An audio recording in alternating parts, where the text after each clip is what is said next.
Okay, hello. Welcome to the good world. I am Seth. Gonna crack that window open a little bit. So I am currently driving to the dog park. You can see Charlie in the back.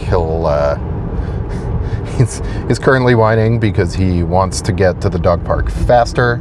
He loves the dog park and he doesn't like the parts of the trip in between the house and the dog park. He really wishes that teleportation were something that existed. I know, buddy. I know. But we can only get there as fast as we can drive. So I guess I don't know. Where should I start? Oh my goodness, Charlie. Charlie, look, you have both windows now. Double wind machine. So beepy. Yeah, so we drive to the dog park every day, and something that I've realized is that I tend to have a lot of thoughts about the world on this daily commute that I do with my dog, so I figured I would just share them.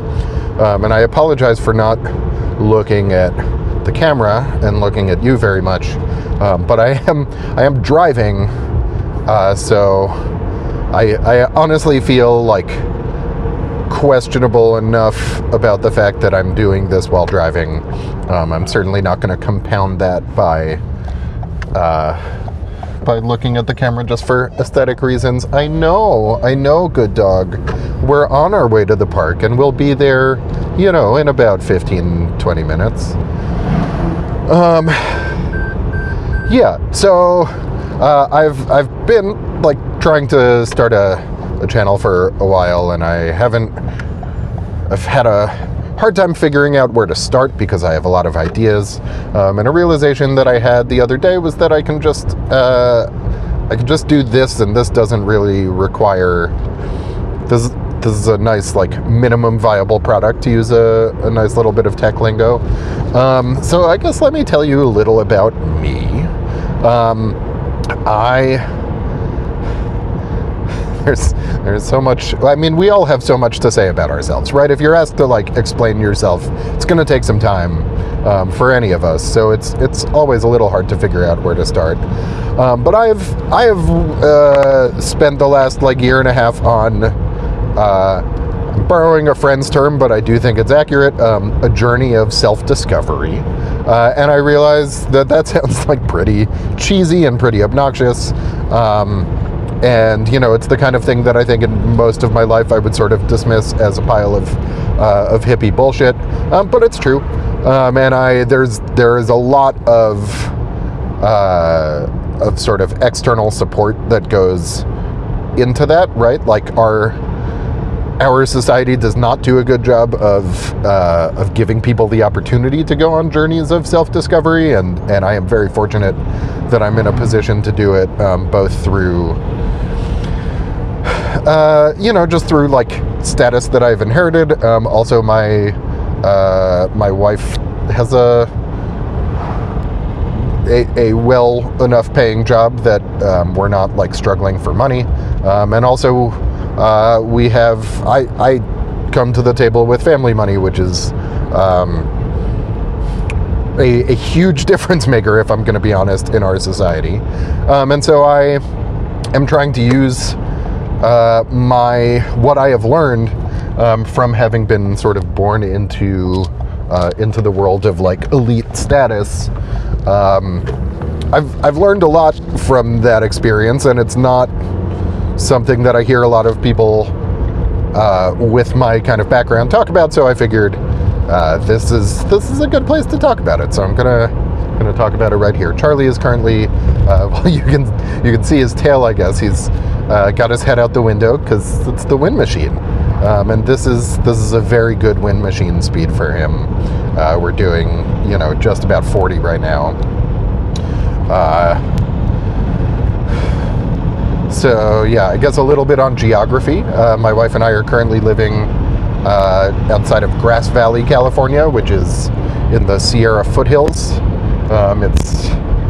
It's not totally rural, or at least where we are is not totally rural, but it's rural-ish. It's certainly not urban. We do like cities. I mean, We met living in Washington, D.C. I lived there for 8 years. She lived there for like 13, I think, something like that. Anyway, yeah, so here we are in Grass Valley, and Charlie and I get to have this lovely 20-minute drive down to the dog park every day. Oh, there's the waving guy. Hi, waving guy. I don't know anything about that gentleman except that pretty much every day, weather permitting at least, he goes for a walk down this street and he waves at every car that passes, and so I have taken to waving back at him. Just makes the world a little bit nicer. All right, so let's get into some like slightly heavier stuff. I know, Charlie. I know it is so hard to be a dog.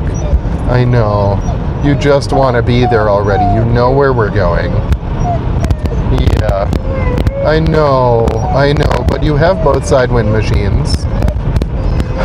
You'll all have to forgive Charlie and his excitement.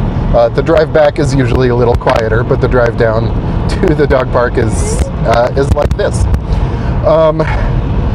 So I think the thing that I have sort of come to see across the last, year and a half of existence is the way that all of us are sort of conditioned and trained, not intentionally, it's just sort of the nature of the system, to fight each other for status and to see status as a currency and as, the most important thing. And that certainly has some strong, like, evolutionary origins, right? Like, apes out on the savannah and, like, chimps and stuff and bonobos have their sort of status hierarchy. And the thing is, when you are born into high-ish status, I mean, I grew up, I guess let's talk about this for a moment.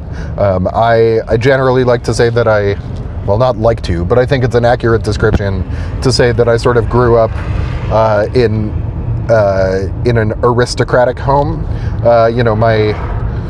My dad is a New York City tax lawyer who works with lots of big companies and famous people and all kinds of things. And so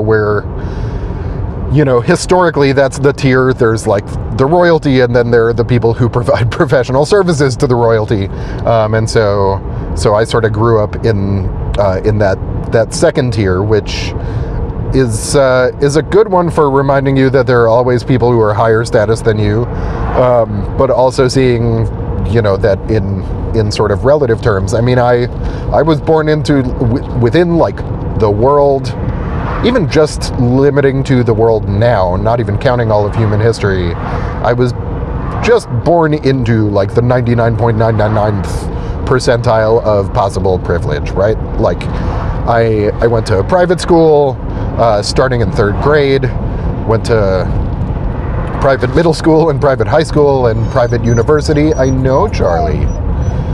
I did get my master's at a public school. I went to grad school. See, also, I got my master's is the kind of thing I'm supposed to say to like confer status upon myself. But what actually happened is I started a PhD program, and 2 years into it, I decided that it was not for me, and it was, it wasn't even that it was hard work, but it was, I don't mind doing hard work, but it has to be, I have a really hard time doing hard work that I find tedious, and there's, being a grad student involves a lot of reading very boring academic literature. So anyway, when I say I got my master's, what I really mean is I dropped out of a PhD program. But it was at UC Berkeley, which is, a public school, and so that was my first experience of public school since 2nd grade. So that's the tier that I have always sort of found myself in, societally speaking. And I worked in politics for about a decade. I left grad school in 2012 to go and work on the Obama campaign. And you may remember, hearing all about the Obama analytics team. And actually, if you look up the Time magazine article about the Obama analytics team, there's a picture, and on the right side, you can actually see this is what it looks like. It's this beard, but shorter beard.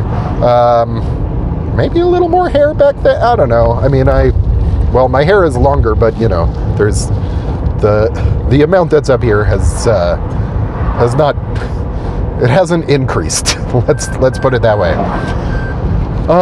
But so I worked, you know, in the professional political world, and again, like being one of the Obama analytics people, gave me a status that, you know, I would say wasn't necessarily, I don't know, there's an element of it that's earned, but there's also an element of it that's bullshit. And, you know, I sort of, there were 55 people, I think, on the Obama analytics team, and I, you know, was probably, if you ranked everyone by intelligence, I was somewhere between 45 and 55. It was a really smart group of people. But being in that room gave me, you know, a thing to sell, right? And the reason that I most recently got tired of working in the political industry is that, like any industry I've worked in, there's just a huge amount of bullshit, and a huge amount of, you know, marketing ourselves as a way to achieve status. And, you know, I think there are versions of sales and marketing that are honest, but the system incentivizes bullshit, and that is just a thing that I find emotionally exhausting. And so, you know, again, because I am in this unique position of privilege and sort of financial safety, I was able to walk away from it. And I've kind of decided that the best thing I can do for the world, I'm at a traffic light so I can look at you, hello. The best thing I can do for the world, I think, is to just talk about it, and to talk about, you know, I've through sort of all of my life experiences, I've been in positions of high status, and I've sort of worked with a lot of people who would generally be described as elite, and I've also gotten to know a lot of people who would not be described as elite. You know, I've done a fair amount of travel, and so I've like gotten to know people in other parts of the world, and I just find people interesting, and I like talking to people. And when it comes to things like intelligence or working hard, or just general goodness on any dimension you want to think of, people who are sort of in that elite, you know, wealthy, educated, etc. tier, are not any better than anyone else. And so I think it is, I think a way that I can be of use to the world is to just talk about it. Because the other thing I've learned, sorry, this is kind of a tricky intersection here. Letting me go, thank you. Getting off the highway. Also, Charlie's going to step up the beeps because we're getting very close to the dog park now. You know, the one thing that I've learned is that I am competent in some ways, but like I am a woefully disorganized person. I'm a pretty creative thinker, but I have severe ADHD. I don't know if you've noticed that I will kind of flit back and forth conversationally.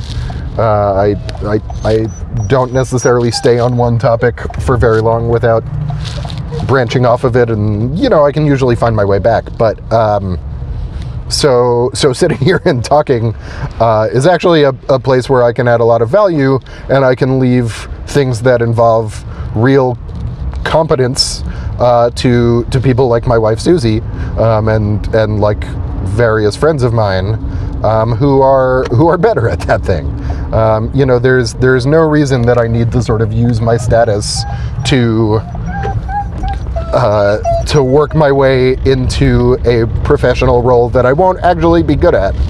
And you know, one skill I've had my entire life is I can talk for a while if given the opportunity. So here we are. I'm going to talk for a while.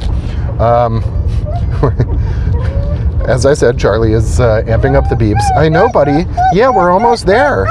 We're almost there. We're getting so close, which also means that I should, wrap this up for the moment. But that is kind of a quick overview of who I am, and what I'm trying to do here is I'm walking away from the fight for status that all of us have inherited without asking for it, and I am able to walk away from it because of my status, and I recognize like the conflict of that and the sort of a paradox. But I also think that if someone who was born into a position of status can spread the message that fighting over status is bullshit and we need to just start seeing each other as equals and recognizing everyone as being valuable on their own terms, I think that's a thing that the world needs a little more of. And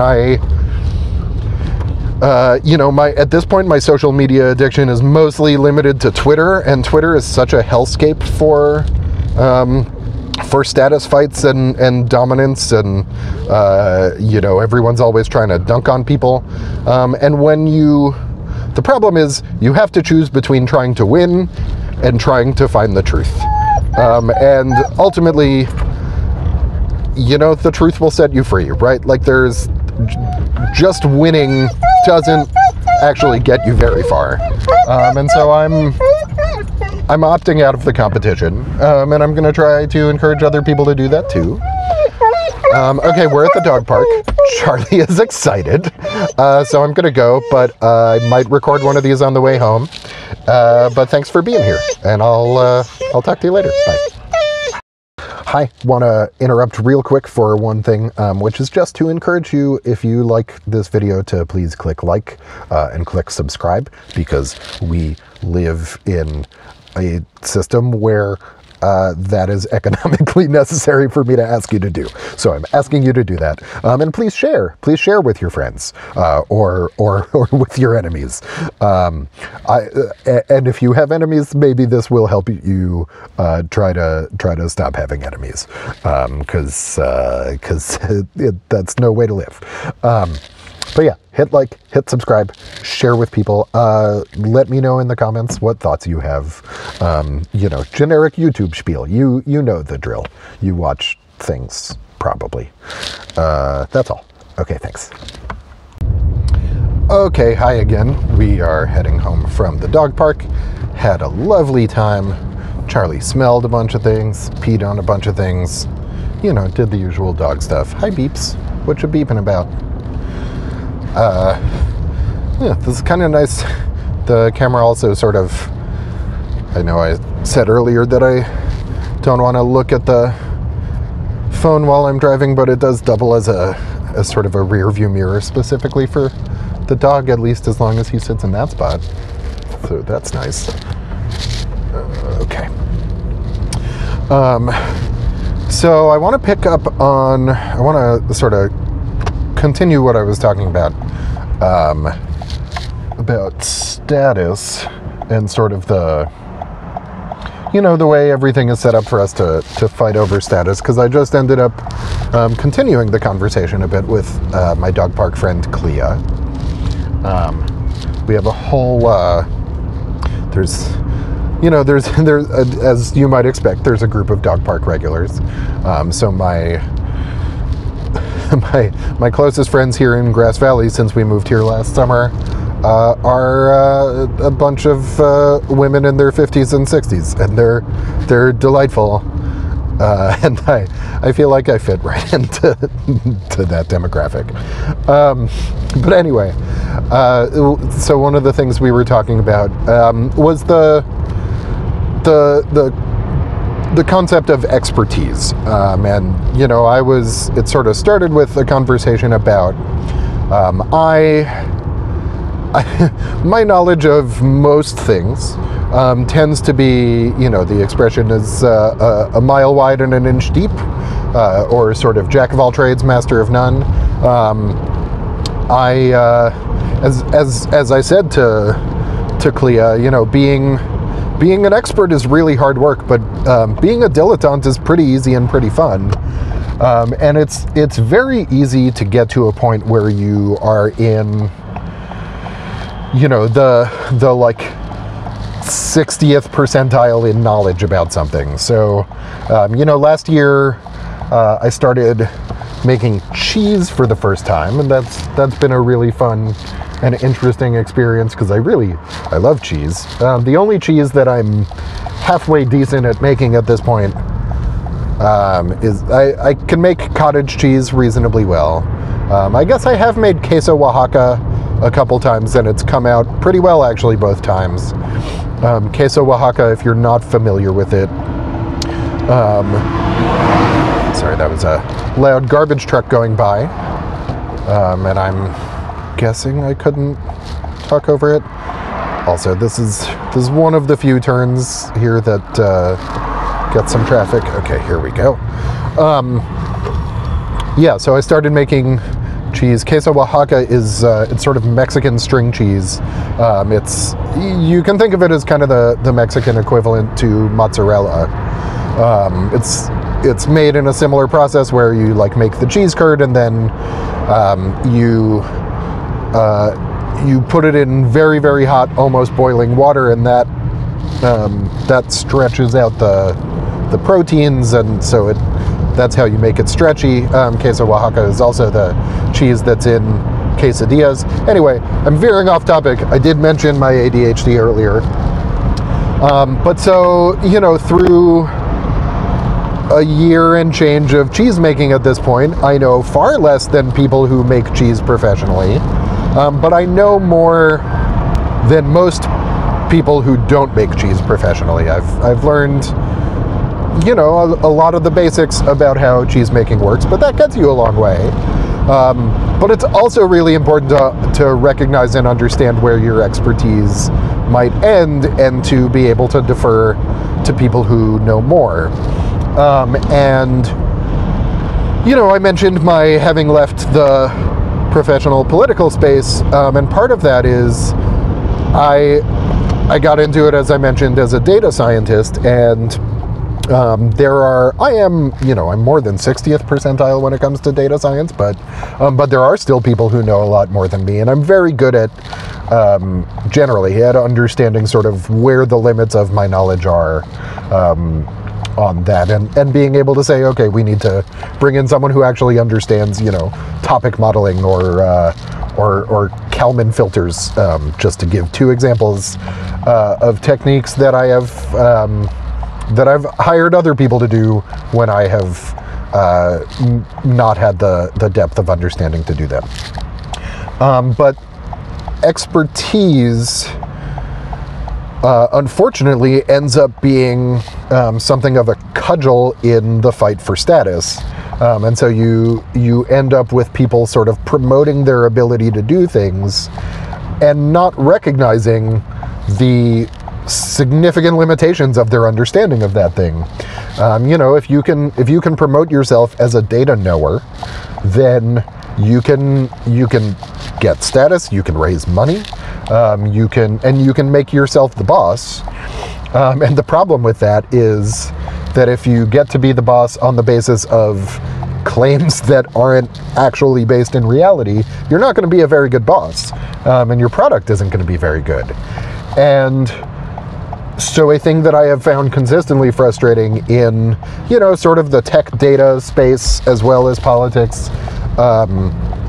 is the extent to which the people who make pretty dubious claims get rewarded with status and authority. Because I just want to produce something that I can feel good about having produced. I don't care about being in charge of other people if I'm not good enough at the thing to be in charge. But there are a lot of people who really care about being in charge. And, you know, I think it's easy to just be like, well, those people are assholes. But I actually don't think it's that. Even if I do sometimes find them frustrating to deal with, it's a societal thing and it's a cultural thing, and it's particularly something that well-educated white men are sort of trained to pursue, right? We are trained to pursue, trained and conditioned and taught to pursue roles in management and leadership, and you know, that's all well and good, but you shouldn't be managing or leading things if you don't understand the thing well enough to manage or lead. And, you know, it is true that there are sort of different roles for people who are highly technical versus people who are sort of better at understanding and working with people. That is a real division. But it's also very, very easy to convince yourself that that means you don't really need to know the details about something technical.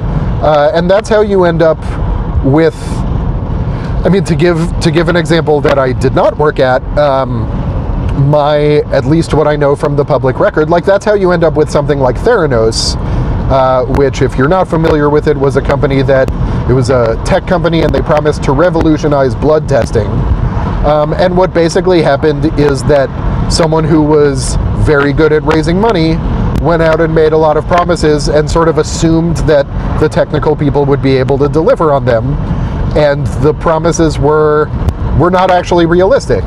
And I worked for a different, I've worked for a couple different tech and data-based organizations where that same kind of thing happened. You know, the person who had sort of raised the money had made a bunch of promises in order to raise the money, and the promises weren't realistic.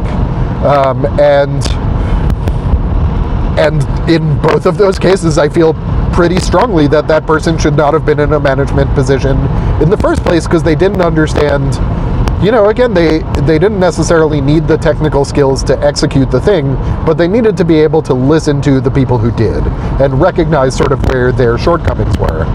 But all of this is part of the larger fight for status that we are just taught to pursue. And you know, another dimension of this, and I guess I sort of left off when I got to the dog park, I was talking about Twitter. There is the way, at least in, you know, I can only speak to the way things are taught in elite private schools, and the word elite is very much in quotations when I use it, and sort of said with a wink, because I think it's a little absurd and a little bit of a story that we tell ourselves to make us feel superior, and to sort of justify our beliefs in our own superiority.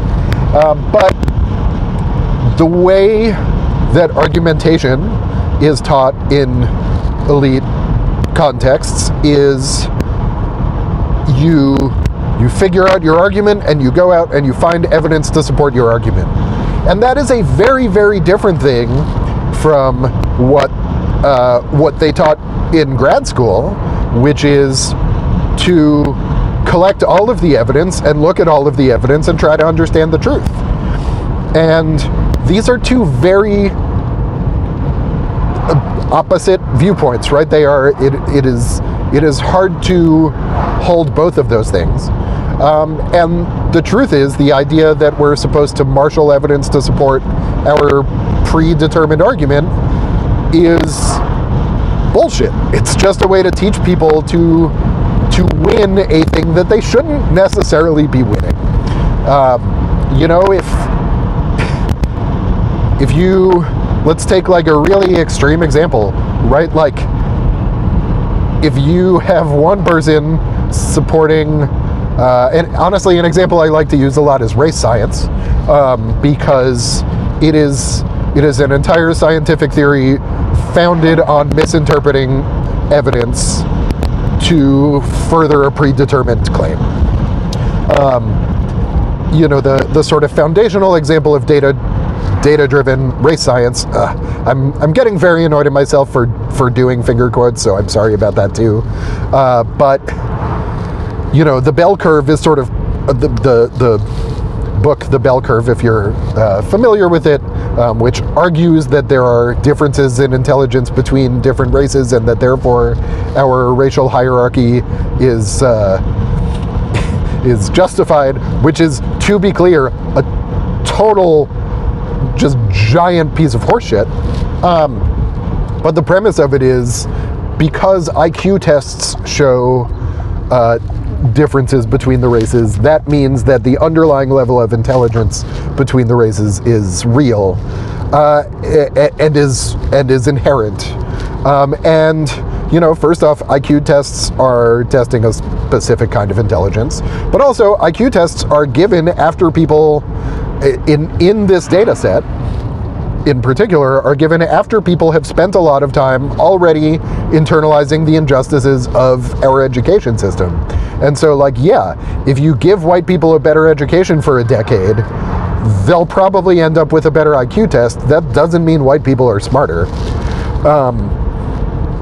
And that is research where someone came to it and said, like, okay, where can I find evidence to support my underlying view that white people are smarter? I don't think that was done consciously. I think part of what's hard is that all of these things happen unconsciously. And it's actually really, really hard to look at anything objectively because we bring all of our biases to it. And the only way that you can do that is to constantly question whether you are right and to accept the fact that most of the time you're actually probably wrong. And this actually connects to something that I recently read a little bit of Socrates for the first time in my life. So I'm now, less knowledgeable than philosophy PhDs, but more knowledgeable than a lot of people about Socrates. And one thing I really love about Socrates' philosophy is he got into a lot of trouble because he basically said, I don't really know anything, I'm kind of an idiot. And everyone said, specifically the story is that someone went to the Oracle of Delphi and asked if there's anyone wiser than Socrates, and the Oracle said no. And then Socrates said, well, that's silly. I'm not wise at all. There's so much I don't know. And so he went around to find other people who had a reputation for being wise, and he found that all of them were bullshit artists. And he was like, this guy's an idiot. He's just spouting a bunch of bullshit. And I really related to that because there is so much that I don't know, and I have encountered so many people, especially professionally, who are good at acting like they know things and are good at sort of finding evidence that supports their claims, but that's very different from finding the truth. But that's a cultural thing, right? That is a thing that we specifically teach and encourage people to do. And our entire economic system incentivizes getting yourself into management and leadership roles. Fake it till you make it is a philosophy that we encourage people to do. And the problem with it is if you made it by faking it, you're not going to be very good at the thing, and you're just going to constantly be spinning plates to try to keep your bullshit going. And the entire system is just a disaster as a result. Most of the people who have succeeded in our financial and economic system have done so through a combination of convincing other people to invest in them, which usually means, I'll just be honest here, it's much easier, since rich people tend to be white men, it's much easier to convince them to invest in things if you are also a white man. And white men in particular, we are trained to do this whole, you're probably right, just find the evidence to support your argument thing.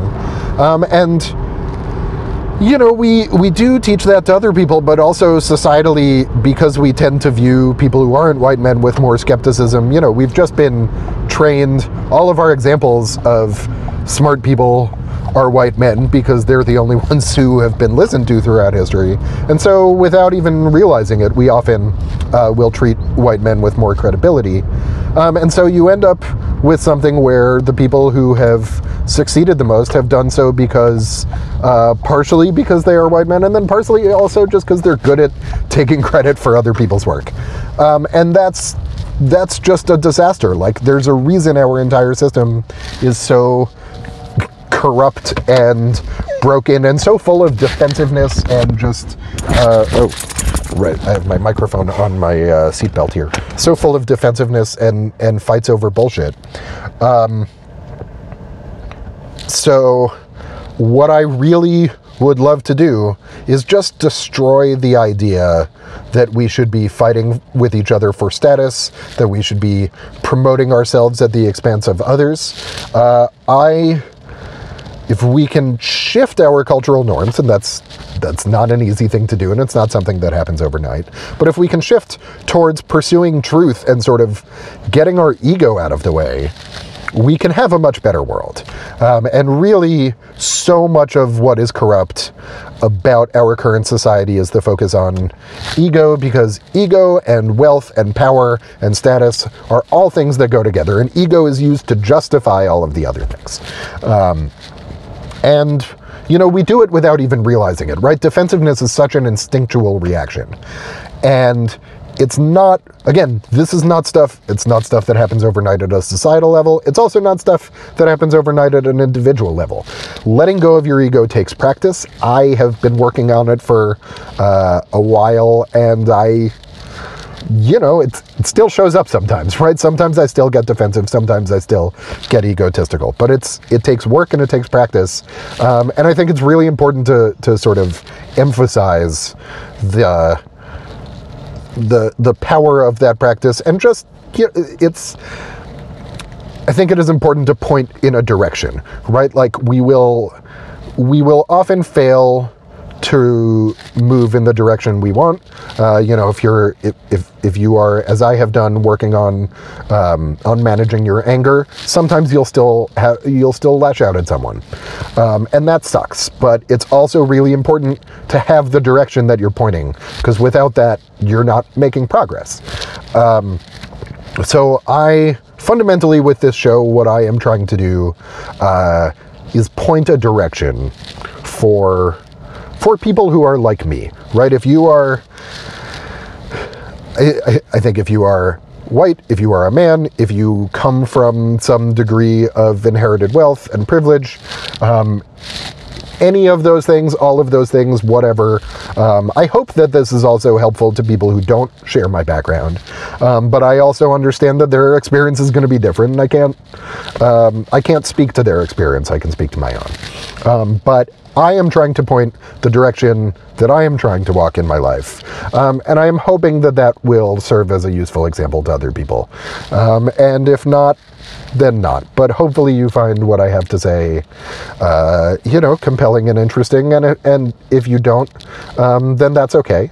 I would say if it's making you feel defensive, I would encourage you to dig into that, because defensiveness is an instinctual reaction that our brains have. We're just wired to do it. This is the social psychologist in me. Social psychology is another area where I'm more than 60%, but also I don't have a PhD in social psychology, but I've studied a fair amount of it through the course of my undergrad and graduate work. So I know more than a lot of people, but also less than people who really know their stuff.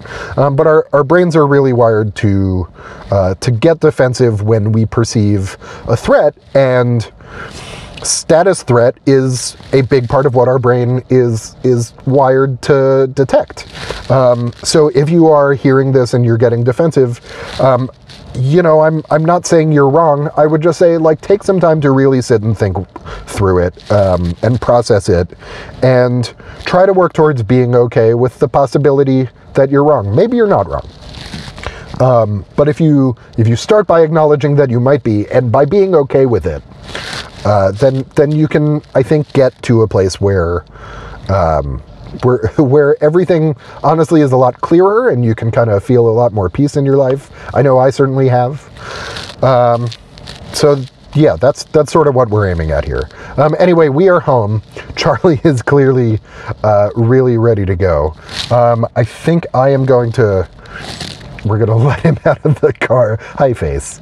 We're gonna let him out of the car, and I'm gonna go meditate, because meditation is a thing that I have found super helpful, and I may record that and post that here too, because you know, it's a good practice. Okay, so I'll see you in a bit. Say goodbye to Charlie. Goodbye to Charlie.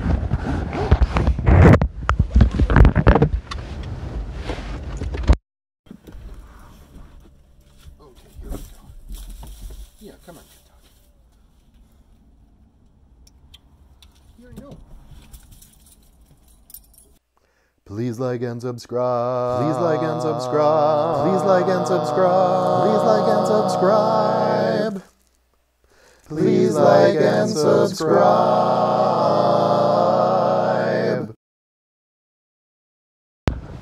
Okay, so I'm recording this a little out of order because I just recorded the meditation, but I want to actually set it up a little bit. Because I know that a lot of people will put on YouTube, while you're working or while you're doing chores around the house or whatever it may be. And that's fine. You don't have to stop and meditate with me. You are certainly welcome to, if you would like to. But it may be that you're in I would say if you are in a position where you can, I would encourage you to do it. But if you're at work, you probably can't, and that's fine. But I would encourage you to sort of stick with me through the 10-minute meditation. You're also going to get about 5 minutes of setup in addition to this right here. But I would encourage you to stick with me through the meditation, and just whatever you're doing, just do it mindfully. Try to spend those 10 minutes just focused on whatever you're doing and just giving it your full attention. And just as if you were meditating, if your brain sort of wanders away, that's fine. But try to gently and lovingly bring it back to whatever is in front of you. I plan to make these meditations sort of a regular part of this channel, and so I don't want to push away the people who might be listening, who might not be able to set 10 minutes away from whatever they're doing. But I would still encourage you to keep it on and just be okay with the silence for the 10 minutes, and just work on whatever you're doing in silence, because I think that can be just as valuable for the practice.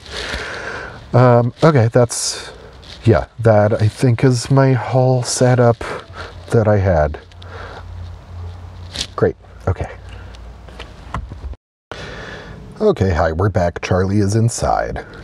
Actually, I think he's on the back porch staring at me because he said that I'm not inside because he's a dog.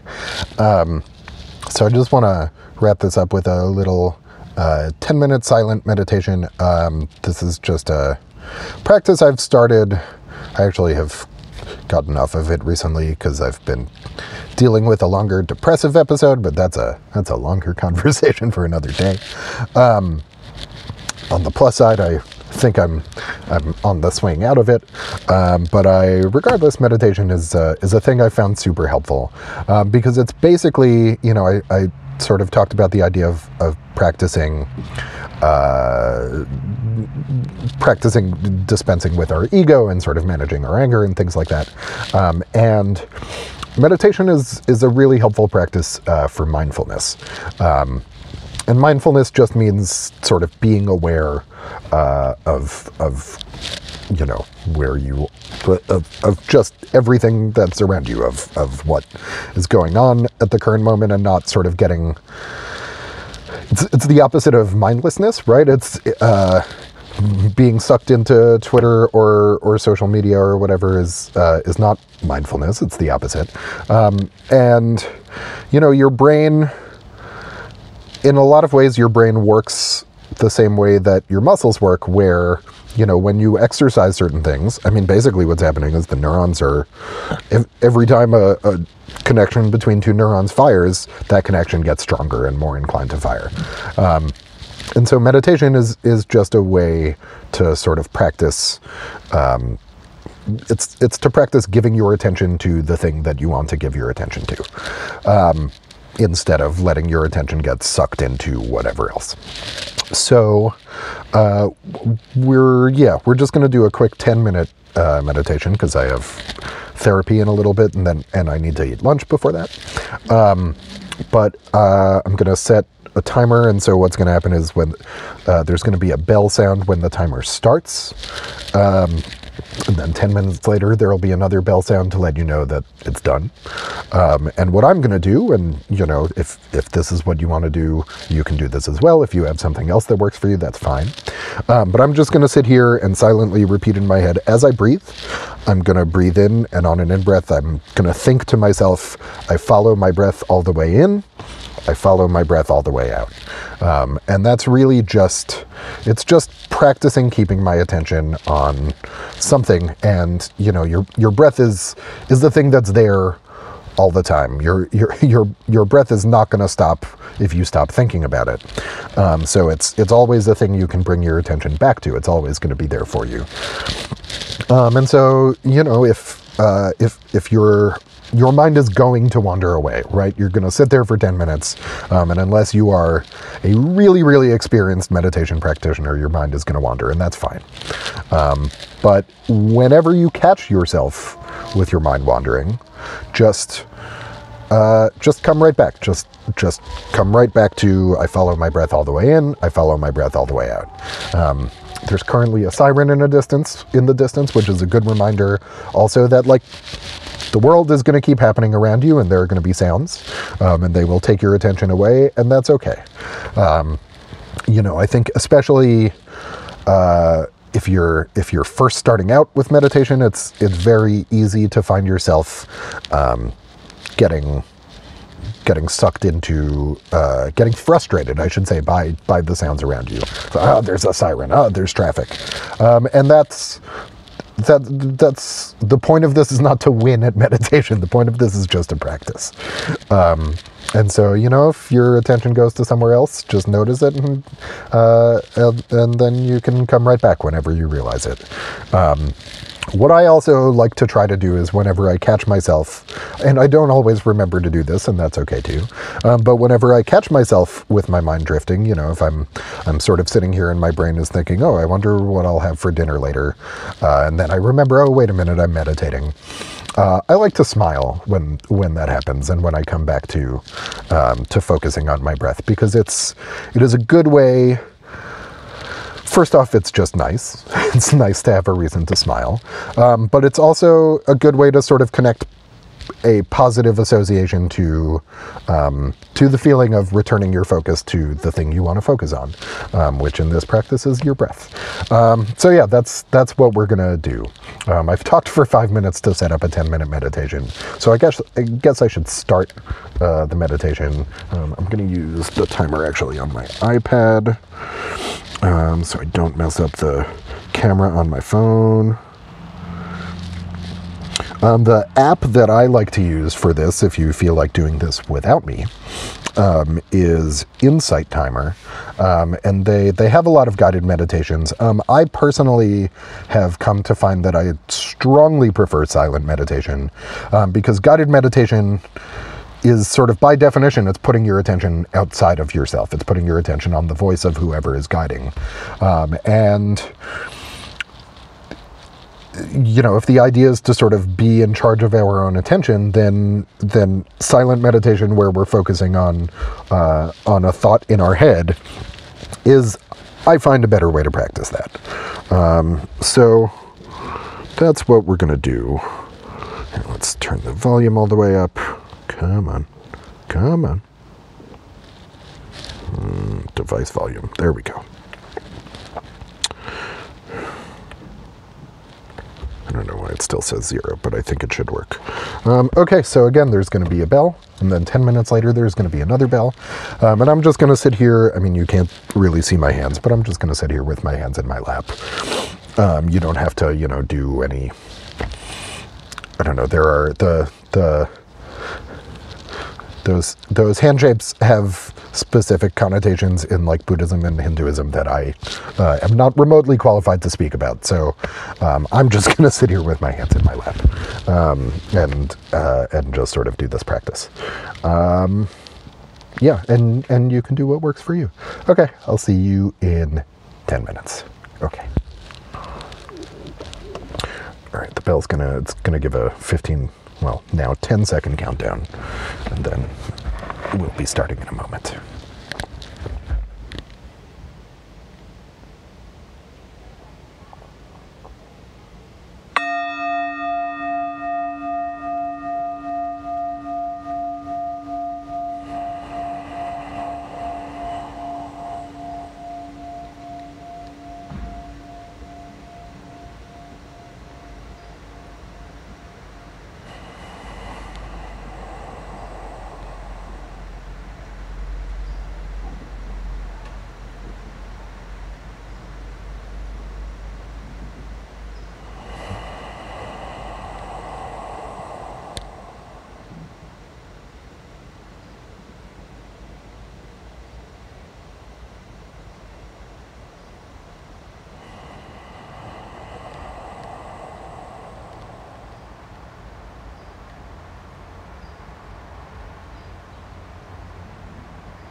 There we go. That's 10 minutes.